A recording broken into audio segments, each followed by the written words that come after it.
Hello everyone, কেমন আছো সবাই? আশা করছি সবাই ভালো আছো, আমরাও ভালো আছি। এই ভিডিওটা সোমবার সকাল থেকেই শুরু করলাম।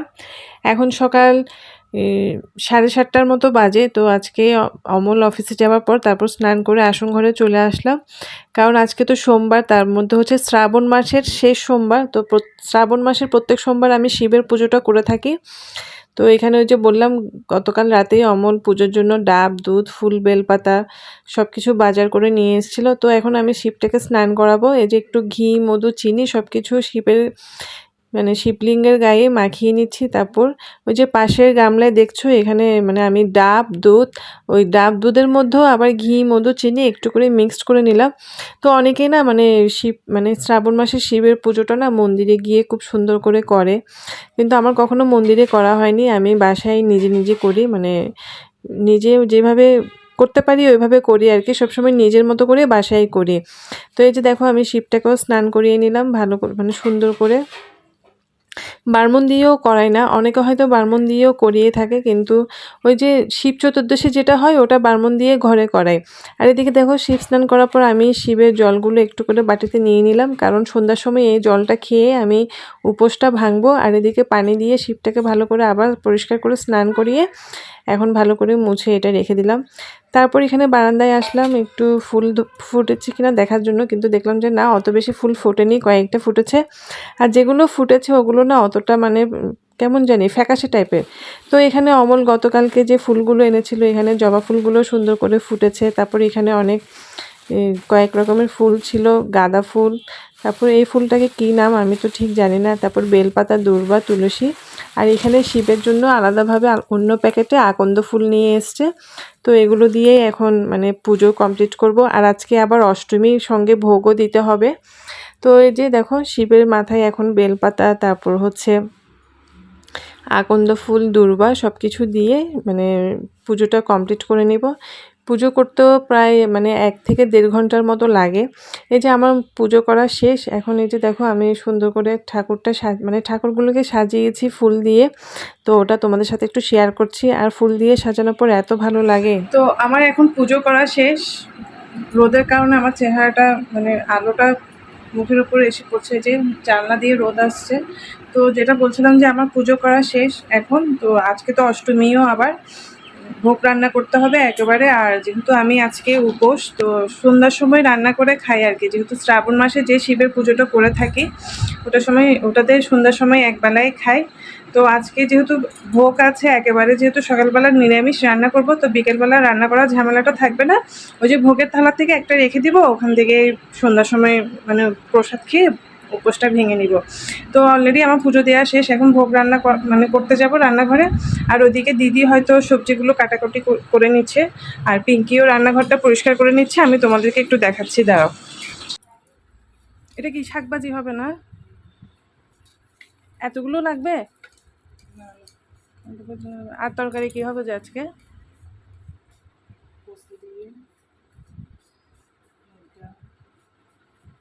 পোস্ত দিয়ে মুগ ডাল? না না, পোস্ত তরকারি কি? পোস্ত তরকারি একটা হবে, শাক, ডাল, সয়াবিন, আলু। শাক, ডাল, সয়াবিন, আলু। তো এদিকে রান্নাঘরটাও পরিষ্কার করে ফেলেছে পিঙ্কি, দেখতেই পাচ্ছ। যে ও বাকি মোছা যেটা আছে, পরিষ্কার করার যেটা, ওটাও মুছে নিচ্ছে। পিঙ্কি বাথরুমে কল ছেড়ে এসছে, ওই কারণে পানির শব্দটা একটু বেশি শোনা যাচ্ছে। পিঙ্কি, তুমি কল বন্ধ করো। এই যে রান্নাঘরটা একদম পুরো, যেদিন ভোগ হয় ওদিন একদম পুরো রান্নাঘরটা ধুয়ে মুছে একদম পরিষ্কার করে, একদম পুরো ধুয়ে ফেলে পিঙ্কি। এমনিতেই তো প্রতিদিন রান্নাঘর পরিষ্কার করা হয়, কিন্তু যেদিন ভোগ থাকে ওদিন একদম পুরো রান্নাঘরটা ও ধুয়ে ফেলে। এই যে এখানে এখনও সাবানের পানি, এটা আরও ভালো করে ইয়ে করতে হবে। তো আমি এখানে মুগ ডালটা সেদ্ধতে বসিয়ে দিয়েছি। আর মুগ ডাল দিয়ে পেঁপে দিয়ে রান্না করব। তো পেঁপেটাও একসাথে দিয়ে দিলাম মুগ ডালের মধ্যে, কারণ মুগ ডালটা পেঁপে সিদ্ধ হতে তো অনেকটা সময় লাগে। তো ফার্স্টে ডালটা বসিয়ে দিলাম। আর এদিকে যে পোস্তটা ভিজিয়ে রাখা হয়েছে, পোস্ত মরিচুতের জন্য। পোস্ত দিয়ে মরিচুত বলি আমরা, চট্টগ্রামের মানুষরা, আবার অনেকে শুক্তো বলে থাকে। আর এই যে এখানে ডাল ভিজিয়ে রাখা হয়েছে, এই যে ডালের বড়াটা দিয়ে পোস্ত দিয়ে শুক্তো করা হবে। এই যে ভোগের জন্য এখন এখানে ভাজি কেটে রাখা হয়েছে, এখানে আমি হলুদ দিয়ে দিয়েছি, এখন লবণ দিব। এখানে পটল, আলু, কাঁকরোল, মিষ্টি কুমড়া, ঢেঁড়স, বরবটি সব কিছুই আছে। আর বেগুনটা দিয়ে বেগুনি করব। আর এখানে অলরেডি ডালে লবণ আর হলুদ দিয়ে দিয়েছি। চুলা একটা খালি যাচ্ছে, এই কারণে চিন্তা করলাম যে ভাজিটা বসিয়ে দিই, তাড়াতাড়ি হয়ে যাবে। আর এখানে যে এই যে কলমি শাক আছে, শাকটা ফার্স্টে ভাজি করব চিন্তা করেছিলাম, কিন্তু এখন চিন্তা করছি যে না, এটা ভাজি করব না, এটা দিয়ে মানে একটু ময়দা টয়দা, মরিচ, আদা বাটা সব কিছু দিয়ে ভালো করে মাখিয়ে বড়া করব। এই যে ভাজিটা মাখিয়ে নিচ্ছি। আর হাত দিয়ে লবণ ধরলে না, সরি, হলুদ ধরলে হাতটা পুরো হলুদ হলুদ হয়ে যায়, দেখতে এত বাজে লাগে। কিন্তু ঝাঁকিয়েও না ভালো করে মাখা যায় না, মানে এইভাবে ঝাঁকিয়ে যেটা মাখা হয় ওটা আমার কেমন যেন মনে হয় যে ওটা ভালো করে মাখা যায় না, হাত দিতেই হয়। তো ওই কারণে একেবারে হাতটাই দিয়ে দিলাম, হাত দিয়ে মাখিয়ে দিচ্ছি ভাজিটা। না, আলু আসলে খুঁজেও পেতে আমার কষ্ট হচ্ছে, এত আলুর মধ্যে, মানে এত তরকারির মধ্যে, এত ভাজির মধ্যে আলুগুলো ঠিক করে খুঁজে পাচ্ছি না। আলুগুলো লাস্টে ভাজতে দেখা যায় কি, মানে তেলটা পোড়া, মানে পুড়ে যায়, তো যার কারণে আলুগুলো কালো কালো হয়ে যায়, দেখতে সুন্দর হয় না। তো এই কারণে আমি সবসময় আলুটা আগে ভাজার চেষ্টা করি, মানে ভোগের ক্ষেত্রে যখন কয়েক রকমের ভাজি থাকে তখন সবার আগে আলুটা ভেজে নিই। এই যে দেখো, এখানে নিচে গামলাটা রেখেছি, যে এত তরকারির মধ্যে, এত সবজির মধ্যে আলুগুলো খুঁজেই পাচ্ছি না। এই যে আলু ভাজির কালারটা কত সুন্দর হয়েছে এখন, কারণ আলুটা যদি আমি অন্যান্য ভাজি করার পর ভাজতাম তাহলে আলুটার কালার এরকম সুন্দর আসতো না, ওটা কালো কালো হয়ে যেত। এখন সবার আগে আলুটা দেওয়াতে আলুটা, মানে আলু ভাজির কালারটা অনেক সুন্দর হয়েছে। ম্যাক্সিমাম সময়, অনেক সময় আমি তাড়াহুড়া করে আলু ভাজিটা মানে পরে করি। অন্যান্য যেমন বেগুন ভাজি, মিষ্টি কুমড়া ভাজি, এগুলো করার পর না আলু ভাজতে মানে আলুটা একদম কালো কালো হয়ে যায়। এখন শুরুতেই দিলাম, ওই কারণে আলুটার কালার খুব সুন্দর হয়েছে। আর এদিকে এই যে ডালটা কখন দিয়েছি সবার আগে, এই যে দেখো, তারপরে পেঁপেগুলো এখনো সিদ্ধ হচ্ছে না, একটা অবস্থা। পেঁপে সিদ্ধ হতে অনেকটা সময় লাগে, ডালটা গলে গেছে কিন্তু পেঁপেটা এখনো সিদ্ধ হচ্ছে না। তো অত বেশি সময় নিব না, এখন আমি এটা তেলেই দিয়ে দিব। ডালটাও তেলে দেয়া হয়ে গেছে। এখানে আলু ভাজি, মিষ্টি কুমড়া ভাজি, তারপর পটল আর মিষ্টি কুমড়া কিছু ছিল, ওগুলো এখন দিলাম। আর এখানে এই যে পোস্ত দিয়ে যে শুক্তো যেটা করা হবে, এটা তরকারি। আর এদিকে এখন বাটাবাটি কাজ চলছে। ডালের মধ্যে একটু ঘি দিয়ে দিব লাস্টে, ধনিয়া পাতা নাই, ওই জন্য আজকে ঘি দিব ডালে।